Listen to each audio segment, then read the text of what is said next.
취업은 해커스 대기업 해커스 공기업 해커스 최종을 크게 버렸어 가자. 한 번에 합격하는 자기소개서 작성법 NH농협은행 편의 해커스 잡 심연은입니다. 자, 본 강의는 2강으로 구성이 되어 있습니다. 그래서 1강에서는 농협은행에 대한 분석을 해보고요. 이제 2강에서는 자기소개서 항목별로 어떤 식으로 작성하면 좋은지 그 가이드를 이제 해드리겠습니다. 자, 여러분들 채용 공고가 떴습니다. 농협은행은 가고 싶어 하는 분들이 너무너무 많기 때문에 많이들 기다렸을 거예요. 그래서 하반기에 이제 5급 공채가 났었죠. 그래서 일반과 카드, IT 부분으로 나누어서 이렇게 채용을 했습니다. 하고 있습니다. 그래서 일반 부분에서는 이제 금융 영업, 그리고 이제 카드 부분에 조금 저는 좀 특이하게 느껴졌는데요. 보통은 이제 일반 아니면 IT 이런 식으로 나는데 이제 이쪽 부분을 조금 강화시킬 것인가 라는 생각이 좀 들었었어요.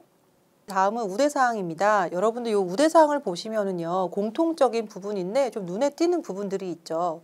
여기 윗부분은 농협과 관련되어서 좀 관심 있는 분들은 참여를 하시는 활동들이 대부분이에요. 그래서 여기 보시면 뭐 아이디어 공모전의 수상자, 아니면 뭐 온라인 공동채용 박람회 합격자 이런 것들은 좀 이해가 가는데 여러분 요 밑에 보시면 금융자격증 소지자와 그리고 이제 디지털 관련된 자격증 소지자 이렇게 이제 우대를 해주겠다라고 되어 있거든요. 그러면 우리가 이제 일반이든 그 다음에 카드 쪽으로 지원을 했든 아니면 IT 쪽으로 지원을 했든 이런 분 모두가 디지털 관련된 자격증이 있다면 우대를 받는 거 아닐까? 자, 여기서 우리가 좀 읽을 수 있죠. 아, 농협은행도 이제 앞으로는 디지털과 관련이 되어서 조금 행보를 이어나가겠구나라는 것들을 살펴볼 수가 있어요. 그리고 농협은행이 작년 같은 경우에는 이 부분을 잘 보세요.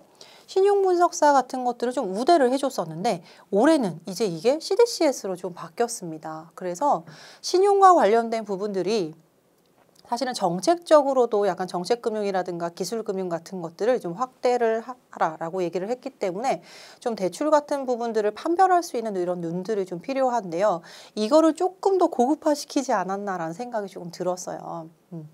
그리고 이제 좀 각각 나누어서 보면은 와, 이제는 이제 MBA 이상 학위 소지자라든가 아니면 금융공학이라든가 산업공학, 뭐 수학과 통계학 전공을 했었던 사람들에 대해서 일반인데 좀 우대를 해주고자 라고 하는 것들이 좀 보이죠. 그리고 이제 카드 부분에서도 이런 식으로 학위 소지자라든가 아니면 이런 자격증 취득한 사람들에 대해서도 우대를 해주겠다라고 얘기를 하고 있어요. 그래서 여러분들이 이제 농협에 지원하시기 위해서는 뭐 이렇게 석사의 학위라든가 아니면 여기 보시면 수학과 통계, 그 다음에 산업공학이라든가 이런 부분들이잖아요. 그래서 앞으로는 공학 쪽에 계신 분들의 진출이 조금 더 활발해지지 않을까라는 생각도 해봤습니다. 농협은 여러분들 이제 역할이 뭐 농촌과 농민을 위한 기구죠. 그래서 은행과 협동조합 이런 쪽으로도 이제 태동이 있었고요. 그 다음에 이제 공공금융을 담당하게 됩니다. 이런 것들에서 은행의 역할이 이제 조금 강조가 되는 거죠. 여러분들 여기 보시면 교육 지원 부분이라든가 금융과 경제 부분 이렇게 있는데 이 중에서 여기 중에서 이제 은행의 일들을 담당을 한다라고 보시면 되고요. 실제로 이제 농협중앙회의 큰 이러한 틀에서 금융 부분만 따로 떼어놓고 보면은요. 농협의 금융사업 자체가 농협 본연의 활동에 필요한 자금, 뭐 수익 이런 것들도 확보를 하고 그리고 이제 차별화된 서비스를 제공을 하겠다. 그런데 우리는 이제 지주사지 않습니까? 그래서 종합금융을 우리가 모두 다 이제 포괄을 할 건데 그 중에서 농협은행은 은행의 역할을 담당을 할 거야 라는 겁니다. 그래서 결국에는 은행의 책무를 다함으로써 국가 경제 발전에 이바지하겠다라는 거고요. 그게 이제 은행의 역할이죠. 이제 신년사에서 보면은 여러분들 여기서는 지금은 벌써 이제 1년 한 해가 2개월밖에 남지 않았습니다. 그러면 농협은행에서 자, 연초에 우리는 이렇게 움직일 거야 라고 했는데 실제로 이렇게 움직였는지를 한번 보는 거죠. 그래서 지금 현재의 진행 사항을 점검을 하고요. 그리고 이제 2개월이 남았으니까 이 중에서 조금 잘 안 되고 있는 부분이라든가 아니면 잘 하고 있는데 보완 사항 같은 것들을 지금 짚어보는 시간이에요. 좀 점검을 해보는 시간이거든요. 그래서 2022년에는 우리가 이렇게 움직이겠구나 라는 것들을 좀 볼 수가 있어요. 그리고 여러분들 한 가지 더 얘기를 드리자면 신년사뿐만이 아니라 얼마 전에 여러분 농협과 관련된 국정감사를 시행을 했습니다. 국감이라고 할게요. 여기서 지적받은 부분들이 있어요. 그러면 이거는 국감에서 지적받은 부분들은 반드시 보완을 해내야 됩니다. 그래서 이런 부분들도 녹여내서 22년에 이렇게 움직이겠군 이라는 것을 좀 유추를 해볼 수가 있어요. 그런 부분들을 여러분들 자기소개서에 조금 녹여내면 좋을 것 같습니다. 여러분들 이제 농협은행의 최근 행보 디지털부터 좀 살펴볼 건데요. 디지털 굉장히 되게 애를 많이 쓰고 있어요. 다양한 분야에 대해서 조금 이렇게 살펴보고 있고요.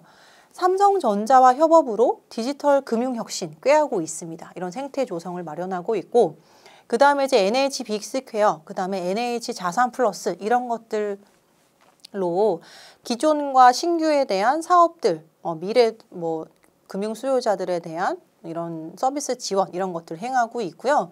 그 다음에 이거 지금 소상공인 파트너 이제 모바일 플랫폼이 나왔는데 이걸 확대시켜 나갈 것 같아요. 중소기업이라든가 이런 식으로. 저는 이게 이렇게 빨리 나올지 몰랐습니다. 왜냐하면 작년인가 재작년쯤에 제가 어떤 리포트를 읽었는데요. 해외에서는 이미 중소기업이라든가 이런 지원에 대한 플랫폼, 어플이 이미 개발이 되어서 그게 약간 좀 활성화가 되고 있나 봐요. 그래서 국내에도 이게 좀 도입이 되면 좋겠다라는 생각을 했었거든요. 근데 이제 나온 거죠. 그래서 이게 소상공인으로 나왔지만 지금 개발 중입니다. 그래서 앞으로 조금 더 편해지지 않을까라는 생각을 했고요. 스마트 뱅킹 화상 시스템이 도입이 되었어요. 그래서 여러분 이거 잘 보시면 수어로 금융상담이 진행이 된다. 결국에는 디지털과 포용금융이 접목이 된 거죠.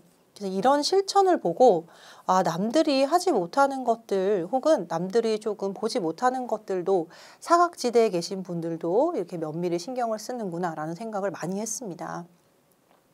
그리고 이제 NH 오픈 이노베이션 데이라고 해서 디지털 혁신 기업과 농협 계열사 성장 기반 마련한 그런 장인데요.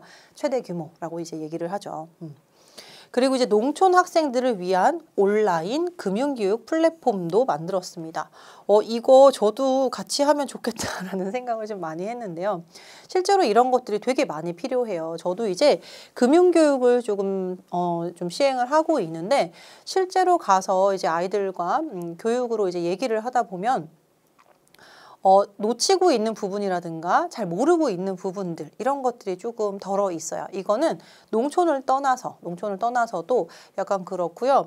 그리고 알고 있다고 하더라도 조금 좀 어긋나게 알고 있는 경우들, 오정보라고 얘기하죠. 그런 것들도 좀 저희가 이제 짚어줘야 되는 부분이기 때문에 이런 게 플랫폼이 나왔다면 우리 친구들이 손쉽게 접근을 할 수가 있어서 너무 괜찮다라는 생각이 들었습니다. 이런 것들도 디지털을 이렇게 개발을 해놨기 때문에 구현이 된 거다라는 거죠. 그래서 농협은행의 행보 너무너무 괜찮습니다.